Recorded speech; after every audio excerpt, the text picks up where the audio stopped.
یوم یأتی لا تکلم نفس الا بإذنہ، جب وہ دن آئے گا تو کوئی شخص اللہ کی اجازت کے بغیر بات نہیں کر سکے گا۔ فَمِنْهُمْ شَقِيٌّ وَسَعِيدٌ، بعض ان میں سے بدبخت ہوں گے اور بعض نیک بخت۔ تو آج سورہ ہود کی آیت نمبر 105 سے میں آنے کہا یہ جا رہا ہے کہ جب وہ دن آئے گا تو کوئی شخص اللہ کی اجازت کے بغیر بات نہیں کر سکے گا، کلام نہیں کر سکے گا اللہ کی اجازت کے بغیر۔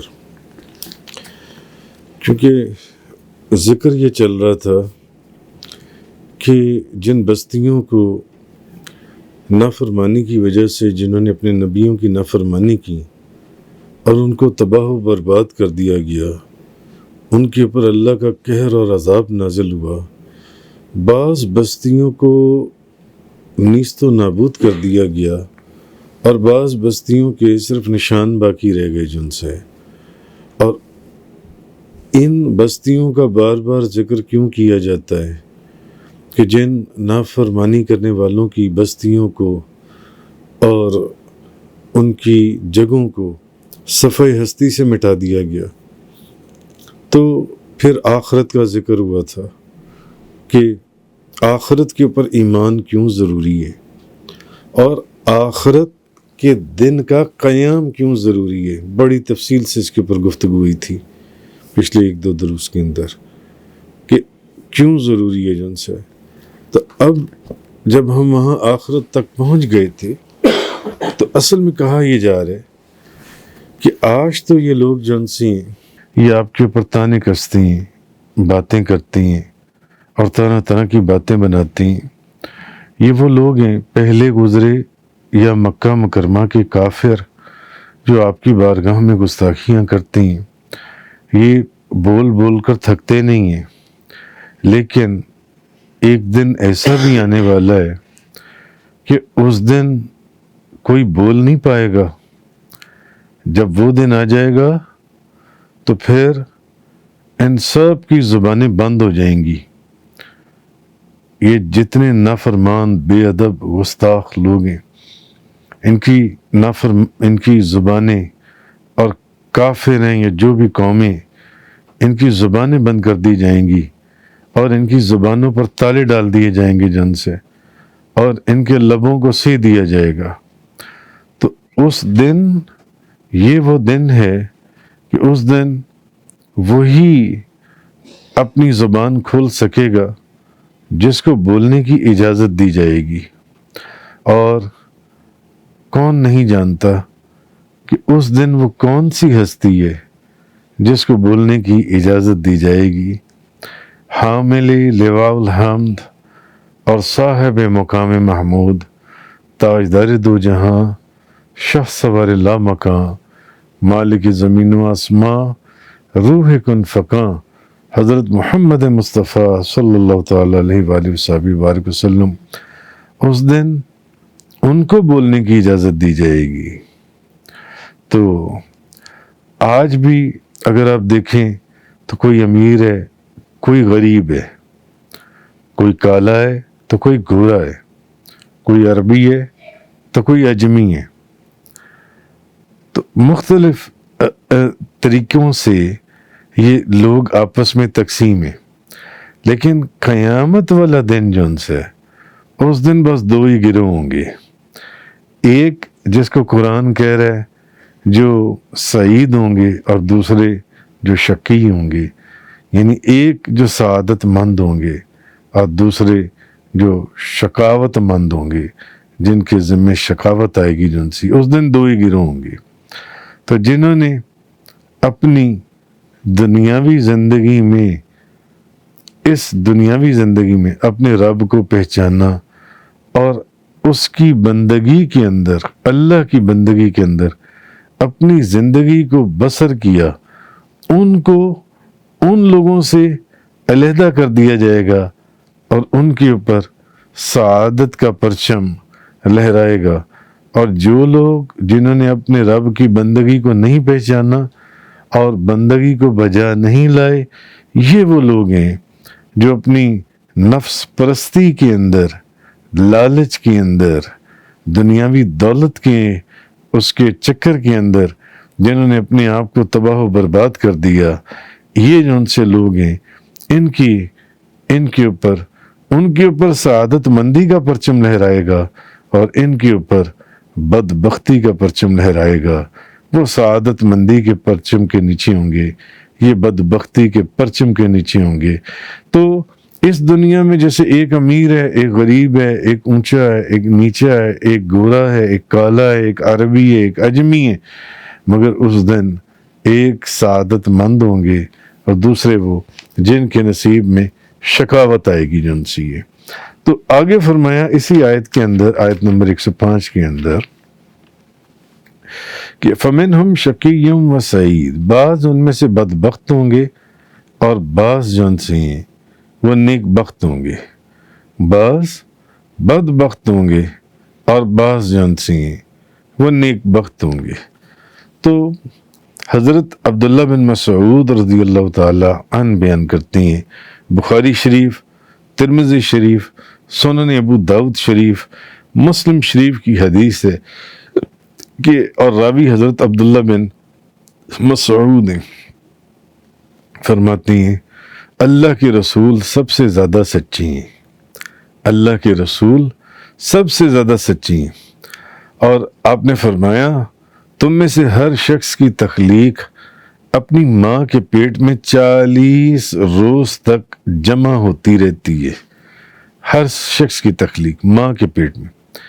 پھر وہ جو نطفہ ہے نا ماں کے پیٹ کے اندر، وہ 40 دن بعد جمع ہوا خون بن جاتا ہے، جمع ہوا خون، اور پھر وہ جمع ہوا خون بن جاتا ہے، اور پھر وہ 40 دن جمع ہوا خون جو ان سے پھر گوشت کے ٹکڑے میں 40 دن کے بعد وہ تبدیل ہو جاتا ہے، 40 دن بعد تو وہ جمع ہوا خون گوشت کا ٹکڑا بن جاتا ہے، اور پھر اللہ ایک فرشتے کو بھیجتا ہے جو اس میں اپنی روح ڈال دیتا ہے، اس فرشتے کو بھیجتا ہے اور اس میں روح ڈال دیتا ہے، اور پھر اس کو 4 چیزیں لکھنے کا حکم دیتا ہے ماں کے پیٹ کے اندر۔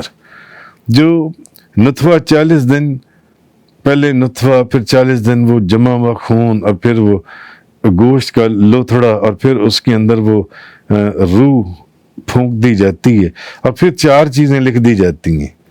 ایک اس کا رزق لکھ دیا جاتا ہے، نبی پاک صلی اللہ علیہ وسلم نے فرمایا۔ دوسرا اس کی عمر کتنی ہوگی یہ بھی لکھ دی جاتی ہے۔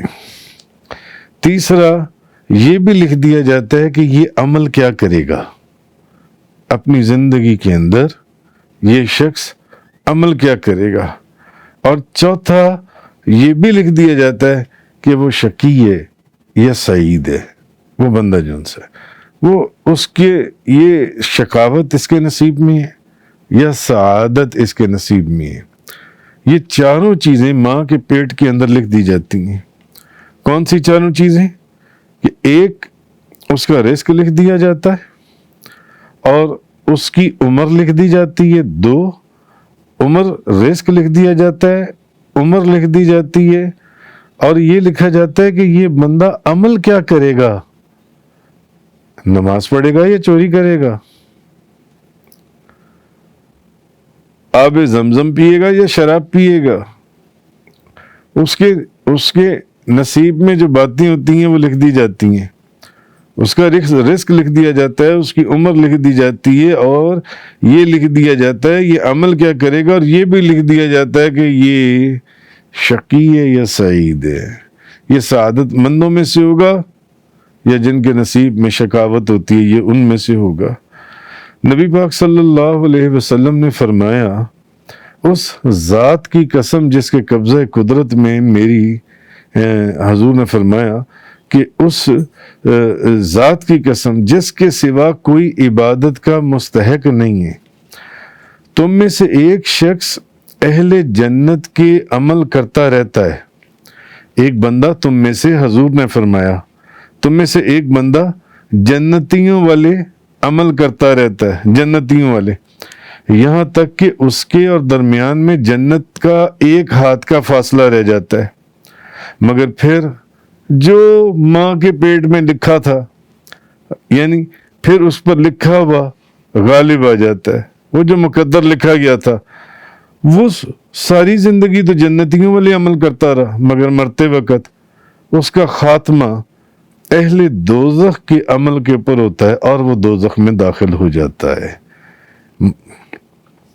اور پھر حضور نے فرمایا ایک بندہ دوزخیوں والے عمل کرتا رہتا ہے، یہاں تک کہ اس کے اور اس کے دوزخ کے درمیان میں صرف ایک ہاتھ کا فاصلہ رہ جاتا ہے، مگر پھر وہ جو تقدیر میں لکھا گیا تھا وہ غالب آتا ہے، مگر اس کا خاتمہ جنتیوں والے اعمال کے اوپر ہوتا ہے اور وہ جنت میں داخل ہو جاتا ہے۔ اب یہ سنن ابو داؤد شریف، ترمذی شریف، مسلم شریف، بخاری شریف کی حدیث میں نے آپ کو بیان کی ہے، جس کو سن کر انسان، آپ اگر غور کریں تو انسان ہل جاتا ہے، اس کا دل و دماغ جن سے۔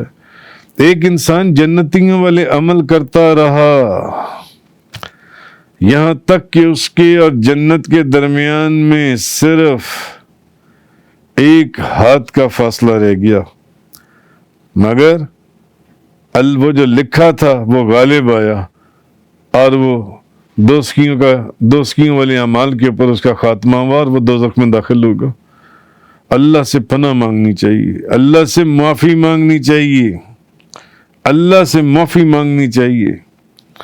ایک بندہ دوزخیوں والے، یہ وہ تقدیر ہے جو لکھ دی جاتی ہے پہلے ہی۔ ایک بندہ دوزخیوں والے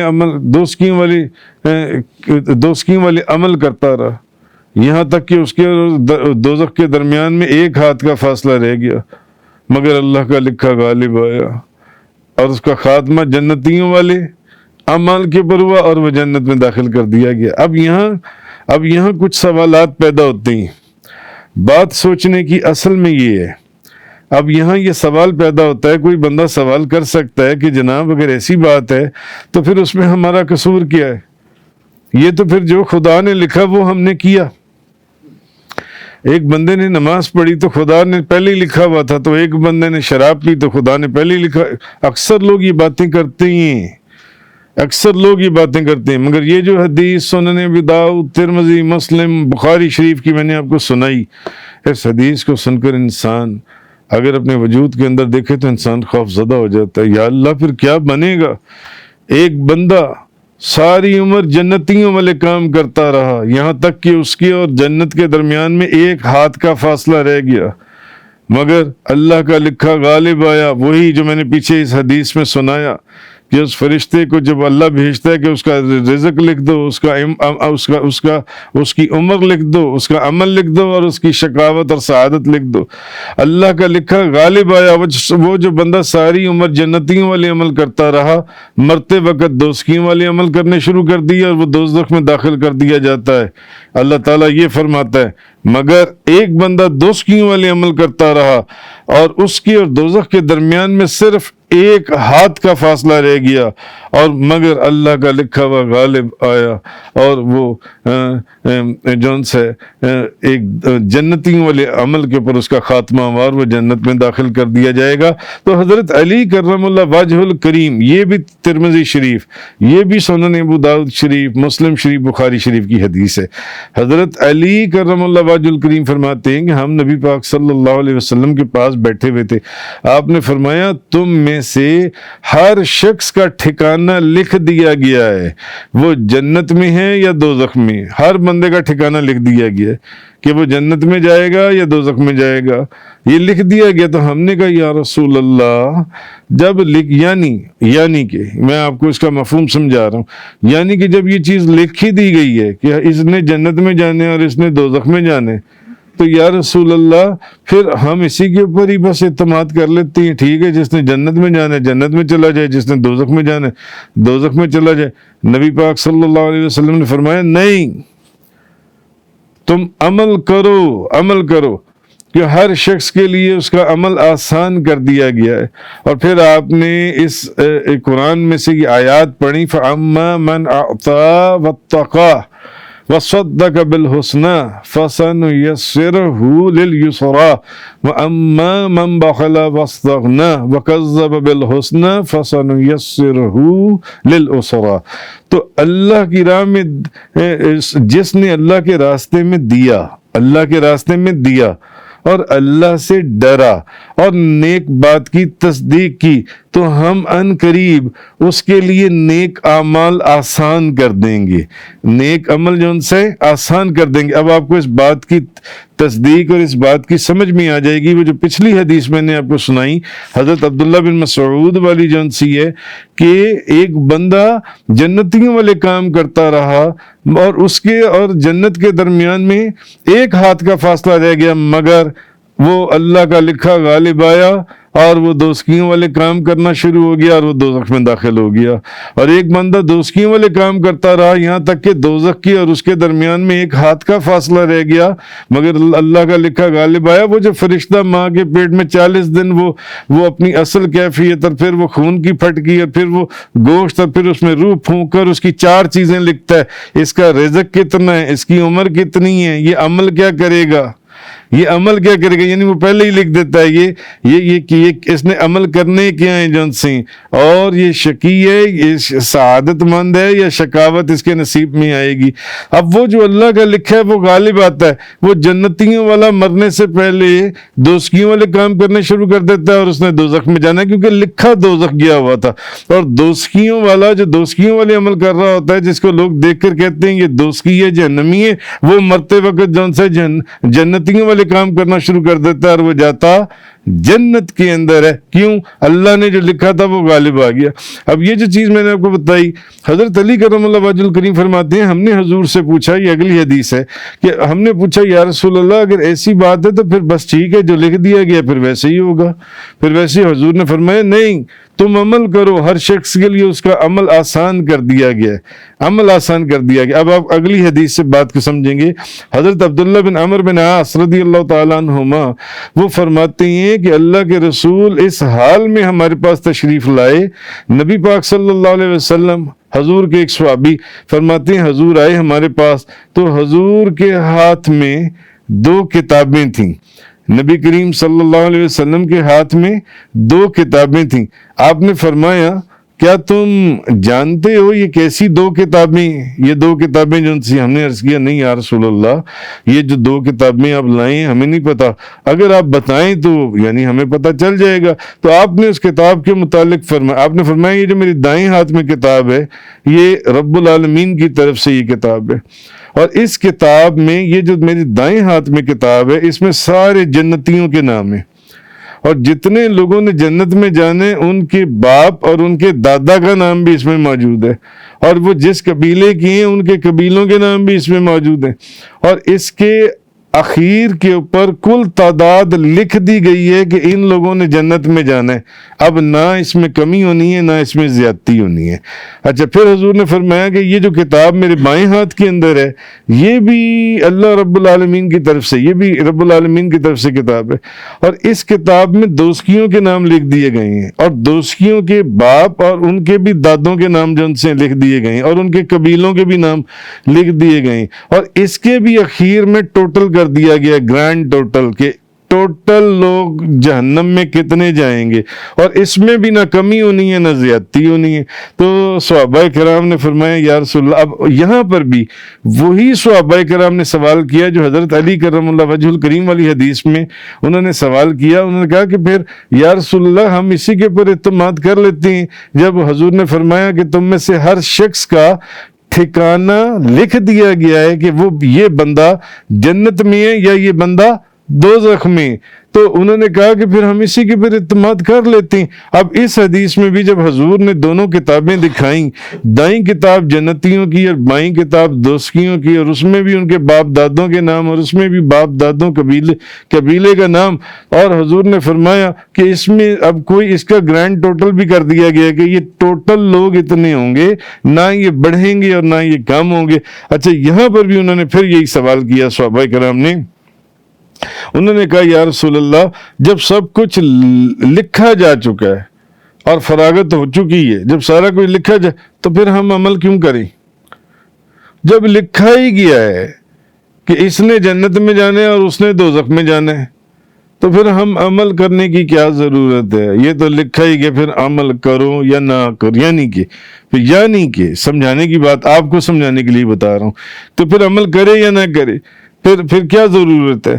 تو اس نے تو زندگی میں جیسے مرضی عمل کیے ہوں، یا رسول اللہ لکھا تو گیا ہی ہے کہ اس نے جنت میں جانا ہے یا دوزخ میں جانا ہے، تو پھر اعمال کی ضرورت کیا رہی جان سی ہے کہ دوزخی کا خاتمہ اہل دوزخ کی۔ اچھا، تو نبی کریم صلی اللہ علیہ وسلم نے فرمایا نہیں، نیک عمل کرو، حضور نے فرمایا نیک عمل کرو اور نیکی کے قریب رہو۔ اب حضور نے فرمایا نہیں، عمل کرنا پڑے گا، کیونکہ کوشش کرتے رہو اچھے اعمال کی، کیونکہ جنتی کا خاتمہ اہل جنتیوں والے اعمال کے اوپر ہوتا ہے۔ جو جنتی لوگ ہوتے ہیں ان کے اعمال کے اوپر ہوتا ہے، بھلے اس نے زندگی میں جیسے مرضی عمل کیے ہوں۔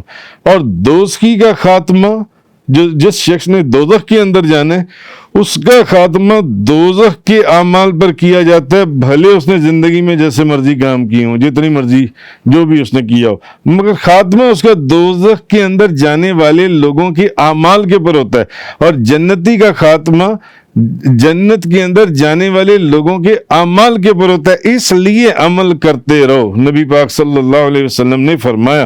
پھر نبی پاک صلی اللہ علیہ وسلم نے ان کتابوں کو ایک طرف رکھ دیا اور پھر فرمایا تمہارا رب بندوں کے عمل لکھنے سے فارغ ہو چکا ہے، ایک فریق جنت میں اور دوسرا فریق دوزخ کے اندر ہے، تو بہرحال یہاں اب ایک سوال کیا جا سکتا ہے، ایک اعتراض کیا جا سکتا ہے کہ جب اللہ تعالیٰ نے انسان کے پیدا ہونے سے پہلے ہی لکھ دیا کہ وہ سعید ہے یا وہ شقاوت اس کے نصیب میں لکھ دی گئی، جب اللہ تعالیٰ نے پہلے ہی لکھ دیا کہ یہ جنتی ہے یا دوزخی ہے، یہ سعادت مند ہے یا شقاوت اس کے نصیب میں ہے جن سے، تو اب انسان کے عمل کرنے کا پھر فائدہ کیا ہے؟ انسان کے عمل کرنے کا، جیسے کہ ان صحابہ کرام نے حضور سے عرض کیا کہ یا رسول اللہ جب سارا کچھ لکھا ہی جا چکا ہے کہ یہ جنتی ہے اور یہ جہنمی ہے، تو پھر عمل کرنے کا کیا فائدہ کہ ہم نیک عمل، یعنی لوگ نیک عمل کرتے رہیں، نمازیں پڑھیں، قرآن پڑھیں اور یہ سارے نیک اعمال کریں جن سے، جب لکھا گیا کہ یہ جنتی ہے یہ جہنمی ہے، تو پھر اس کے کیا ضرورت ہے کہ ہم اس کو کوئی اعمال کو کنسیڈر کریں؟ اعمال کی پھر کیا ضرورت ہے؟ حضور نے فرمایا نہیں، عمل کرنا پڑے گا۔ کیوں؟ جنتی کا خاتمہ جنت میں جانے والے لوگوں کے اعمال کے اوپر ہوگا، اور دوزخی کا خاتمہ دوزخ کے اندر جانے والے لوگوں کے اعمال کے اوپر ہوگا۔ یہ چیز ہے۔ اور ایک بندہ، جیسے پیچھے جو میں نے حدیث بیان کی، حضور نے فرمایا ایک بندہ جنتیوں والے کام کرتا ہے، مگر اور اس کے اور جنت کے درمیان میں کتنا فاصلہ رہ جاتا ہے؟ ایک ہاتھ کا، مگر ایک دم اس کا لکھا ہوا غالب آتا ہے اور وہ دوزخیوں والے اعمال شروع کر دیتا ہے، یعنی وہ دوزخ میں چلا جاتا ہے، اور ایک بندہ دوزخیوں والے اعمال کرتا رہتا ہے یہاں تک کہ اس کے اور جہنم کے درمیان میں ایک ہاتھ کا فاصلہ رہ جاتا ہے، مگر اس کا لکھا غالب اور وہ جنت میں چلا جاتا ہے۔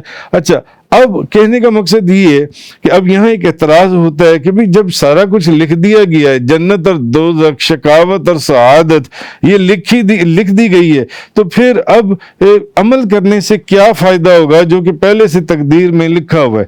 تو اس کا جواب جو مفسرین نے دیا ہے وہ یہ ہے کہ اللہ تعالیٰ کو ازل میں علم تھا کہ انسان اپنے اختیار سے دنیا میں کیسے عمل کرے گا۔ بات اب یہ سمجھنے والی ہے، اگر یہ بات آپ سمجھ گئے تو یہ جو تقدیر کا مسئلہ جس حد تک مفسرین، علماء، ائمہ نے بیان کیا تو ہمیں بات ساری سمجھ میں آ جائے گی، ساری بات سمجھ میں آ جائے گی۔ اگر اتنی بات ہم سمجھ گئے جن سے کہ اصل میں بات یہ ہے کہ اللہ تعالیٰ کو پتا تھا نا کہ یہ بندہ نماز پڑھے گا، یہ بندہ گناہ کرے گا، چوری کرے گا، یہ فلانا بندہ یہ آب زمزم پیے گا، اور یہ اس کے ساتھ جو دوسرا بندہ ہے یہ شراب پیے گا۔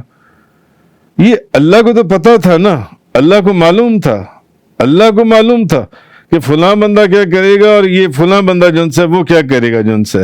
اچھا، اب جب اللہ کو یہ معلوم تھا، اچھا علم تھا کہ اور اللہ تعالیٰ نے انسان کو اختیار دیا کہ وہ دنیا میں عمل کرے. آپ کو اختیار دیا نا, چاہے تو آپ آب زمزم پئیں, چاہے تو شراب پئیں, چاہے تو آپ نماز پڑھیں, چاہے تو کوئی بندہ چوری جا کے کر لے جون سے. کہنے کا مقصد یہ کہ اللہ نے انسان کو, اس کو, اللہ تعالیٰ کو ازل میں علم تھا کہ انسان اپنے اختیار سے دنیا میں کرے گا کیا. کون نماز پڑھے گا, کون چوری کرے گا, کون آب زمزم پیے گا, کون شراب پیے گا. تو وہ بندہ جون سے وہ جنتیوں والے عمل کرے گا یا دوزخیوں والے عمل کرے گا. تو اللہ تعالیٰ نے اس کی تقدیر میں وہی لکھ دیا جو اس بندے نے اپنی مرضی سے کرنا تھا, جو اللہ تعالیٰ نے اس کے اختیار میں دیا تھا. آپ لوگ اتنی دور دور سے یہاں پر قرآن کریم کا درس سننے کے لیے آئے, قرآن سننے کے لیے آئے, حدیث سننے کے لیے آئے. آپ لوگ اپنی مرضی سے آئے ہیں, کسی نے آپ کو مجبور تو نہیں کیا, آپ کے اختیار میں تھا نا. آپ میں سے کچھ لوگ ایسے ہیں جو کسی دن آتے ہیں اور کسی دن نہیں آتے. تو جس دن وہ نہیں آتے وہ اپنی مرضی سے نہیں نہ آتے, تو جس دن آتے ہیں اپنی مرضی سے آتی ہیں نا. تو اللہ کو معلوم تھا کہ کس بندے نے کیا عمل کرنا ہے, اس نے نیک عمل کرنا ہے یا اس نے برا عمل کرنا ہے جون سے اللہ تعالیٰ نے جون سے. تو اللہ تعالیٰ نے اس کی تقدیر میں وہی لکھا جو اس نے کام کرنا تھا, جو اس نے کام کرنا تھا. یعنی یہ آب زمزم پیے گا, فلاں بندہ شراب پیے گا, یہ قرآن سنے گا, یہ گانے سنے گا, یا کوئی اور کام کرے گا, یہ حلال کھائے گا, یہ حرام کھائے گا. اللہ کو معلوم تھا کہ اس نے کیا کرنا ہے. اللہ کے علم میں تھا, اللہ نے ویسے ہی لکھ دیا تقدیر کے اندر. تو اللہ کے لکھنے سے ایسا نہیں ہوا کہ آپ مجبور ہو گئے کہ آپ نے اب نماز پڑھنی ہے, یا کس نے شراب پینی ہے, یا کس نے چوری کرنی ہے, اور کس نے حج کرنا ہے, اور کس نے نیک کام کرنا ہے. نہیں, آپ کو اللہ نے آپ کی مرضی اور اختیار دیا تھا. آپ چاہیں تو اچھا کام کریں, چاہے تو برا کام کریں. مگر اللہ جانتا تھا کہ یہ جو بندہ ہے یہ اچھا کام کرے گا, یہ جو بندہ ہے یہ برا کام کرے گا, یہ جو بندہ ہے یہ حلال کا کام کرے گا, یہ جو بندہ ہے یہ حرام کا کام کرے گا. تو اس کے لکھنے نے آپ کو مجبور کیا نہیں, اس کے لکھنے نے آپ کو مجبور نہیں کیا, بلکہ آپ نے جو کرنا تھا اس نے اپنے علم سے پہلے ہی لکھ دیا. اس نے اپنے علم سے پہلے لکھ دیا. تو پھر اب آپ کو بات سمجھ میں آ گئی نا. ایسا نہیں ہے کہ اس نے جو لکھ دیا وہ آپ اس کے کرنے کے اوپر مجبور ہو گئے. جیسے اکثر کم علم کم عقل لوگ وہ یہ کہتے ہیں کہ میں نے شراب پی, میں نے چوری کی, میں نے ڈاکہ ڈالا, میں نے ہر برا کام کیا, اس میں میرا کیا قصور ہے, یہ تو پہلے ہی لکھا ہوا تھا. میں نے کئی ایسے لوگوں کو دیکھا ہے وہ ایسی باتیں کرتی ہیں, میرا کیا قصور ہے, میں نے چوری کی, میں نے ڈاکہ ڈالا, میں نے شراب پی, میں نے فلانا غلط کام کیا, میرا کیا قصور, یہ تو میرے نصیب میں پہلے ہی لکھا ہوا تھا. تو جو لکھا ہوا تھا میں نے وہی تو کرنا تھا. نہیں, جو لکھا ہوا تھا وہ تم نے نہیں کرنا تھا. اصل میں جو تم نے کرنا تھا وہ اس نے لکھ دیا تھا. اب آپ کی بات سمجھ میں آئی. جو لکھا ہوا تھا وہ تم نے نہیں کرنا تھا, کیونکہ تمہیں مرضی بھی دی گئی تھی, تمہیں اختیار بھی دیا گیا تھا, تمہیں اختیار بھی دیا گیا تھا. جو لکھا ہوا تھا وہ تم نے نہیں, جو تم نے کرنا تھا وہ اس نے پہلے ہی لکھ دیا. تو تم مجبور محض نہیں ہو, تم نے جو کچھ کیا اپنی مرضی سے کیا. اگر ایسی بات ہوتی کہ جو اس نے لکھا تھا وہ آپ اس کے کرنے پر مجبور تھے, آپ کو اختیار نہ دیا جاتا, آپ کی مرضی نہ ہوتی, تو پھر جزا اور سزا کس چیز کی. تو اس کا مطلب یہ کہ جو اس نے لکھا تھا وہ آپ کرنے پر مجبور نہیں تھے, آپ کو آپ کی مرضی دی گئی تھی, آپ کو اختیار دیا گیا تھا کہ آپ جو مرضی کرو. ہاں, جو آپ نے کرنا تھا وہ اس کا علم تھا, اس نے لکھ دیا کہ یہ جو بندہ ہے یہ نیکی کرے گا, یہ جو بندہ یہ گناہ کرے گا, یہ نماز پڑھے گا, یہ نماز نہیں پڑھے گا, یہ سچ بولے گا, یہ جھوٹ بولے گا. وہ جانتا تھا کہ اس نے کرنا کیا ہے, اس نے اپنے علم سے لکھ دیا. اس لیے یہ کم عقل اور کم علم لوگ اس طرح کی بات کرتے ہیں کہ نہیں جو اس نے لکھا ہوا ہے ہم نے تو وہ کر دی. اس کا مطلب ہے کہ تم شراب پی رہی ہو تو اس نے تمہیں مجبور کیا شراب پینے کے اوپر. تم نماز نہیں پڑھ لیتے, اس نے تمہیں مجبور کیا نماز نہ پڑھنے پر, تو پھر تمہیں سزا کس چیز کی؟ جب تم سارا کام اس کی مدد اس کے حکم پر کر رہے تو پھر تمہیں سزا اس نے کیوں دینی ہے؟ تم تو اس کے حکم پر. نہیں, ایسا نہیں ہے, ہرگز ایسا نہیں ہے. اصل میں وہ شراب بھی جس نے پینی تھی, جس نے نماز نہیں پڑھنی تھی, اس نے اپنی مرضی سے نہیں پڑھی, اپنے اختیار سے نہیں پڑھی. اس کے علم میں تھا کہ یہ بندہ نماز نہیں پڑھے گا, اس نے وہ لکھ دیا. اور اس نے وہ لکھا جو آپ نے کرنا تھا, نہ کہ اس نے جو لکھا تھا وہ آپ کرنے کے اوپر مجبور ہو گئے. اب آپ کسی کو سمجھانا چاہیں تو آپ سمجھا بھی سکتے ہیں یہاں پر جان سے. تو میں آپ کو اس کی ایک اور مثال دیتا ہوں کہ بعض لوگ, جیسے میں نے کہا کہ انسان تو وہی کرتا ہے جو اس کی قسمت میں ہوتا ہے, تو پھر تو اس کا مطلب ہے کہ تقدیر پر تدبیر جو انسی ہے یہ معلق ہوئی. تو اب کوئی نیکی کرے یا گناہ, نہ اس کی جزا نہ اس کی سزا, کیونکہ تقدیر پر تدبیر جو معلق ہو گئی جنسی, جو اس نے لکھا اس پر آپ مجبور ہو گئے. نہیں, تو کیونکہ جزا اور سزا پر عمل تبھی صحیح ہوگا جب اختیار بندے کے پاس ہوگا. بھئی اگر آپ کے پاس اختیار نہیں, آپ مجبور ہیں, آپ بس اس کی مرضی سے آپ وہ کام کیے جا رہے ہیں, تو پھر اس کے اوپر آپ کی سزا کس چیز کی اور جزا کس چیز؟ تو جب اختیار بندے کے ہاتھ میں مانا جائے گا تو لہٰذا تب جزا اور سزا کا عمل جو ہے وہ صحیح ہوگا. تو لہٰذا وہ تقدیر یا لوح محفوظ پر لکھا ہونے سے مجبور کیسے ہوا؟ نہیں, جو لوگ کہنے ہیں جی نہیں تقدیر میں لکھا ہی ایسے ہوا تھا, یہ تو ہونا ہی ایسے تھا, میں نے تو یہ گناہ کرنا ہی کرنا تھا, میں تو مجبور تھا کیونکہ وہ اللہ پہلے ہی لکھ چکا تھا. اور بھئی اللہ نے تو وہ لکھا تھا جو تم نے کرنا تھا, نہ کہ جو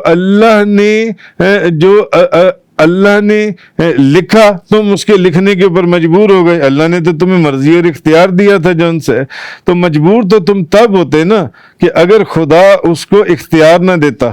مجبور آپ تب ہوتے اگر اللہ آپ کو اختیار نہ دیتا. تو جب اختیار اس کے اپنے ہاتھ میں, وہ بندہ چاہے تو نماز پڑھے, چاہے تو کوئی گناہ کا کام کرے, چاہے تو نیکی کرے, چاہے تو وہ برائی کرے, چاہے تو نماز پڑھے, چاہے تو چوری کرے. تو چوری مرضی اس کی اپنی ہے, وہ جو بھی کر رہا ہے مرضی اس کی اپنی ہے. وہ مجبور نہیں ہے کہ جو تقدیر میں لکھا ہوا تھا وہ تو میں نے ویسے ہی کرنا تھا. نہیں, تم نے جو کرنا تھا وہ اللہ نے ویسے لکھ دیا. تو پھر آپ یہ کیسے کہہ سکتے ہیں کہ تقدیر میں ایسا ہی لکھا ہوا تھا, میرا کیا قصور ہے, اللہ کو تو منظور ہی ایسا تھا. تو ہر بھلائی برائی خدا نے اپنے علم ازلی کے مطابق مقدر فرما دی. یعنی جیسا ہونے والا تھا اور جو بندہ جو کرنے والا تھا وہ اس کے علم میں تھا اور وہ اس نے لکھ دیا. ایسا ہرگز نہیں ہے کہ جیسا اس نے لکھ دیا ہمیں مجبوراً ویسا کرنا پڑتا ہے. نہیں, ایسا نہیں ہے, بلکہ جیسا ہم کرنے والے تھے ویسا ہی اس نے لکھ دیا. تو میرے استاد گرامی, یہ میں نے ایک واقعہ لکھا اپنی کتاب کے اندر, شیخ الفقہ اور محدث اعظم مولانا سردار احمد صاحب رحمۃ اللہ علیہ کے شاگرد اور غالباً انہی کے وہ بیعت بھی تھے, مفتی محمد رمضان قادری صاحب رحمۃ اللہ علیہ. تو میں ان کے پاس بیٹھا ہوا تھا, تو اسی بات کے اوپر تھوڑی سی گفتگو ہوئی کہ نہیں جو تقدیر میں لکھا ہوتا ہے وہ تو ویسے ہی ہوتا ہے. وہ مجھے سمجھانے لگے, کہنے لگے نہیں ایسا نہیں ہے کہ جو تقدیر میں لکھا ہوتا ہے وہ تم کرنے کے اوپر مجبور ہو. نہیں, بلکہ جو تم نے کرنا تھا وہ اللہ نے پہلے تقدیر میں لکھ دی ہے جون سے. تو انہوں نے نا پھر بڑی آسانی سے ایک بڑی سادی سی مثال انہوں نے مجھے سمجھائی. انہوں نے کہا اچھا بیٹا مجھے یہ بتاؤ, فرض کرو, انہوں نے مجھے نا یہ مسئلہ سمجھانے کے لیے ایک بڑی سادی سی انہوں نے مثال دی, میں آپ کے سامنے بھی رکھتا ہوں. انہوں نے کہا اچھا فرض کرو کہ بیٹا آپ نے نا 10 تاریخ کو کراچی جانا ہے, 10 تاریخ کو کراچی جانا ہے, اور آپ ٹرین کا ٹکٹ بھی خرید چکی ہیں, ٹرین کا ریلوے اسٹیشن سے جا کے آپ نے ٹکٹ بھی خرید لیا. اچھا مجھے کسی سے پتہ چل گیا کہ آپ 10 تاریخ کو کراچی جا رہے ہو اور آپ نے ٹکٹ بھی خرید لی ہے، تو مجھے پتہ چل گیا، کسی سے یہ بات پتہ چل گئی جون سے، تو میں نے، کیونکہ مجھے کسی سے پتہ چلا کہ آپ 10 تاریخ کو کراچی جا رہے ہو، آپ نے ٹکٹ بھی خرید لی ہے، میں نے اپنی ڈائری میں لکھ دیا، کیونکہ میرے تو علم میں آ گیا نا کہ آپ 10 تاریخ کو کراچی جا رہے ہو، میں نے اپنی ڈائری میں لکھ دیا کہ آپ محسن صاحب آپ 10 تاریخ کو کراچی جا رہے ہیں۔ تو بیٹا ذرا اب آپ مجھے بتاؤ، جو بات میں نے اپنے علم سے اپنی ڈائری میں لکھ دی ہے، اگر میں نہ لکھتا تو کیا آپ نہ جاتے؟ اگر میں نہ لکھتا تو کیا آپ نہ جاتے؟ میں نے کہا نہیں، میں تو پھر بھی جاتا۔ پھر انہوں نے مجھ سے دوسرا سوال کیا، تو میں نے جو اپنی ڈائری میں لکھ دیا کہ آپ 10 تاریخ کو کراچی جا رہی ہو، کیا میں نے جو اپنی ڈائری میں لکھا تھا کیا اس نے آپ کو مجبور کر دیا کراچی جانے کے اوپر؟ میں نے کہا نہیں، میں تو کراچی اپنی مرضی سے جا رہا ہوں، جن سے مجھے کسی نے مجبور نہیں کیا، میں آپ کے لکھنے کی وجہ سے مجبور نہیں ہوا جو آپ نے لکھا ہوا تھا کہ اپنی ڈائری کے اندر جن سے، بلکہ میں اپنی مرضی سے کراچی گیا۔ اب میرے استاد محترم مفتی محمد رمضان قادری صاحب رحمۃ اللہ، وہ مجھے فرمانے لگے بیٹا یہی معاملہ بندے کی تقدیر کا ہے، اللہ کے علم میں تھا، اللہ کے علم میں تھا، اس نے اپنے علم ازلی سے جانا کون کیا عمل کرنے والا ہے، اس نے لکھ دیا کہ یہ بندہ جو ہے یہ نیکی کا کام کرے گا، یہ بندہ جو ہے وہ برائی کا کام کرے گا۔ اگر وہ نیکی کا کام کرنے والا ہوتا تو وہ نیکی ہی لکھتا، اور اگر وہ برائی کا کام کرنے والا ہوتا تو وہ برائی ہی لکھتا، تو اس کے لکھنے نے اس کو اس برائی یا نیکی کے اوپر مجبور نہیں کیا، جو اس نے کرنا تھا وہ اللہ نے لکھ دیا۔ میرا خیال ہے اب آپ کو یہ مثال جو سی ہے اس کے بعد سمجھ میں آ گئی ہوگی بات جو سی۔ بہرحال آگے اسی کانٹیکسٹ میں ایک بات میں اور آپ شیئر کر دوں کہ حضرت سلمان، ایک حدیث آئی ہے سنن ترمذی شریف کی، حضرت سلمان رضی اللہ تعالیٰ عنہ بیان کرتے ہیں کہ نبی پاک صلی اللہ علیہ وسلم نے فرمایا تقدیر صرف دعا سے بدل جاتی ہے، تقدیر جو ہے وہ صرف دعا سے بدل جاتی ہے، اور عمر میں زیادتی صرف نیکی سے ہوتی ہے، یعنی دعا کرو تو تقدیر بدل جاتی ہے، اور نیکی کرو تو عمر بڑھ جاتی ہے۔ دعا کرو تو تقدیر بدل جاتی ہے، نیکی کرو تو عمر بڑھ جاتی ہے، ترمذی شریف کی حدیث ہے۔ اچھا، اب اسی کے کمپیریٹیولی پیرالل آپ ایک اور حدیث سنیں۔ حضرت ابن عباس رضی اللہ تعالی عنہما فرماتے ہیں کہ ایک دن میں ایک نبی پاک صلی اللہ علیہ وسلم کے سواری کے اوپر حضور کے پیچھے بیٹھا ہوا تھا۔ کیا منظر ہوگا وہ کہ حضور کے ساتھ ایک سواری کے اوپر حضور کے پیچھے بیٹھے ہوئے تھے۔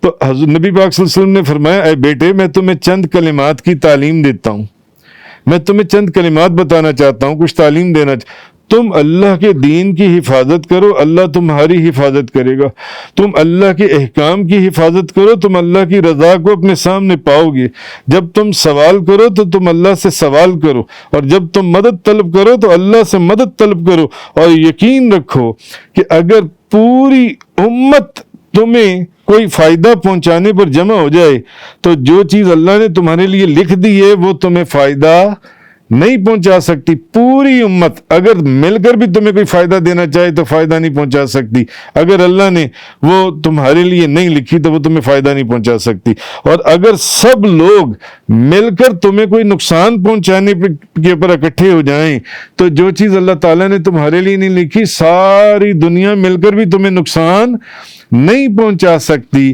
قلم اٹھا لیے گئے اور صحیفے خشک کر دیے گئے۔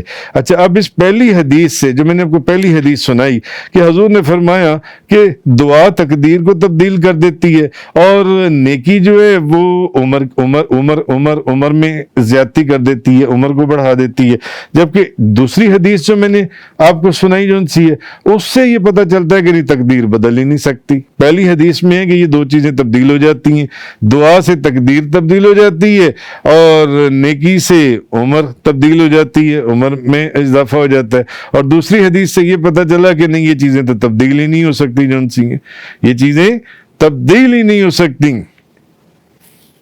تو اب اس کی جسٹیفیکیشن کیسی ہوگی جون سی ہے؟ اصل میں بات یہ ہے کہ تقدیر معلق اور تقدیر مبرم میں جون سی ہے، تقدیر مبرم جو ہے یہ اصل تقدیر ہے. تقدیر مبرم وہ کسی حالت میں بھی نہیں تبدیل ہوتی. مفسرین فرماتے ہیں اور تقدیر معلق جو ہے یہ انسان اگر دعا کرے گا یا نیکی کرے گا تو اس کی عمر بڑھ جائے گی، اس کی عمر بڑھ جائے گی ورنہ نہیں بڑھے گی. مثلا اسی آسان مثال یہ کہ تقدیر معلق کے مرتبہ، تقدیر معلق کے اندر لکھا ہوا تھا کہ اس کی عمر 40 سال ہوگی، اس نے نیکی کی تو اس کی عمر 60 سال ہو گئی. عمر اس کی کتنی لکھی گئی تھی؟ صرف 40 سال، مگر اس نے نیکی کی تو اس کی عمر کتنی ہو گئی؟ 60 سال. تقدیر تبدیل ہو گئی نا، عمر تبدیل ہو گئی. مگر اب کہتے ہیں کہ تقدیر تو تبدیل نہیں ہوتی، کیونکہ ایک حدیث میں تبدیل ہو رہی ہے اور دوسری حدیث میں کیا ہے کہ تبدیل نہیں ہو رہی. تو تقدیر معلق تبدیل ہوتی ہے، تقدیر مبرم تبدیل نہیں ہوتی. اور اصل تقدیر مبرم ہی ہے، کیونکہ تقدیر مبرم پہ یہ لکھا ہوا تھا کہ اس کی عمر تو 40 سال ہے جو تقدیر معلق میں، مگر دعا کی یا وہ نیکی کی تو اس کی عمر بڑھ گئی، 40 سے 60 سال ہو گئی. تو اس کا مطلب کیا ہے کہ تقدیر معلق میں جو لکھا تھا وہ ویسا ہی ہوا، اور جو تقدیر مبرم میں لکھا تھا وہ بھی ویسا ہوا تھا. اصل تقدیر وہی ہے جو تبدیل نہیں ہوتی، اور تقدیر مبرم جو ہے اس میں تغیر تبدیلی نہیں ہوتی. اب آخری بات یہ کہ حضرت حذیفہ رضی اللہ تعالیٰ عنہ بیان کرتے ہیں کہ نبی پاک صلی اللہ علیہ وسلم نے فرمایا ہر امت میں مجوسی ہوتے ہیں، اور میری اس امت کے مجوسی وہ ہیں جو کہتے ہیں کہ تقدیر نہیں ہے، جو تقدیر کے اوپر ایمان نہیں رکھتے. ان میں سے جو شخص مر جائے اس کے جنازے پر مت جاؤ، اور اگر ان میں سے کوئی بیمار ہو جائے تو اس کی عیادت کو مت جاؤ. وہ دجال کی جماعت ہے، اور اللہ تعالیٰ پر یہ حق ہے کہ ان کو دجال کے ساتھ لاحق کر دے. یعنی جو بندہ تقدیر کے اوپر ایمان نہیں رکھتا، تقدیر کو نہیں مانتا، حضور نے فرمایا یہ میری امت کے مجوسی ہیں. ہر امت میں مجوسی ہوتی ہیں، اور یہ وہ لوگ ہیں کہ اگر مر جائیں تو ان کے جنازے پر مت جاؤ، بیمار ہو جائیں تو ان کی عیادت کو مت جاؤ. اسی لیے جس چیز پر عبداللہ بن عمر، ایک حدیث کے اندر ہے کہ حضرت ایک مسلم شریف کی ایک حدیث کے اندر چند الفاظ اخیر پر یہ آتی ہیں کہ حضرت عبداللہ بن عمر جس چیز پر قسم کھاتے تھے وہ یہ کہ اگر ان لوگوں میں سے جن کو تقدیر کے اوپر ایمان نہیں ہے، جو تقدیر کو نہیں مانتے، اگر ان میں سے کوئی بندہ مر جائے، اگر ان میں سے کسی شخص کے پاس احد پہاڑ جتنا سونا ہو اور وہ اللہ کے راستے میں سارا خرچ کر دے، اللہ تعالیٰ اس سے اس وقت تک اس کا وہ صدقہ یا خیرات یا اللہ کے راستے میں قبول کرنا قبول نہیں کرے گا جب تک کہ وہ تقدیر پر ایمان نہ لائے. اور حضرت ابو ہریرہ رضی اللہ تعالیٰ عنہ بیان کرتے ہیں نبی پاک صلی اللہ علیہ وسلم آپ تشریف لائے تو اس وقت ہم لوگ بیٹھے ہوئے تھے. حضرت ابو ہریرہ فرماتے ہیں اور ہم تقدیر کے اوپر بحث کر رہے تھے. جیسے آج بھی آپ نے بعض لوگوں کو دیکھا اور نہیں یار جو تقدیر میں لکھا تھا میں نے تو وہ ہونا ہی ہونا وہی تھا، اور نہیں تقدیر تو نہیں، اگر تقدیر میں نہ لکھا ہوتا تو پھر یہ کیسے ہوتا جو ان سے. اچھا، حضرت ابو ہریرہ رضی اللہ تعالیٰ عنہ فرماتے ہیں کہ نبی پاک صلی اللہ علیہ وسلم آئے تو ہم لوگ کس کے اوپر بحث کر رہے تھے؟ تقدیر کے اوپر. تو نبی پاک صلی اللہ علیہ وسلم ہمیں دیکھ کر غضبناک ہوئے، یہاں تک کہ آپ کا چہرہ مبارک سرخ ہو گیا، گویا کہ رخساروں میں انار کے دانے کھل اٹھے تھے. ہم نے اتنے آپ جلال اور غضبناک تھے. آپ نے فرمایا کیا تمہیں اس میں بحث کرنے کا حکم دیا گیا یا میں اس میں بحث کرنے کے لیے تمہاری طرف بھیجا گیا ہوں؟ تم سے پہلی امتیں اس وقت ہلاک کر دی گئیں جب وہ اس میں بحث کر رہی تھیں. تو میں تمہیں قسم دیتا ہوں کہ تقدیر کے معاملے میں آپس میں بحث نہ کیا کرو. تو یہ چیز اللہ پاک نے اس آیہ کریمہ کے اندر فرمائی، یوم یأتی لا تکلم نفس الا باذنہ فمنہم شقی و سعید. اور جب وہ دن آئے گا تو کوئی شخص اللہ کی اجازت کے بغیر بات نہیں کر سکے گا. بعض ان میں سے بدبخت ہوں گے اور بعض نیک بخت. وآخر الدعوانا ان الحمدللہ رب العالمین. تفسیر قرآن کا یہ لیکچر انگلش میں سننے کے لیے براہ کرم ڈسکرپشن میں موجود لنک پر کلک کریں.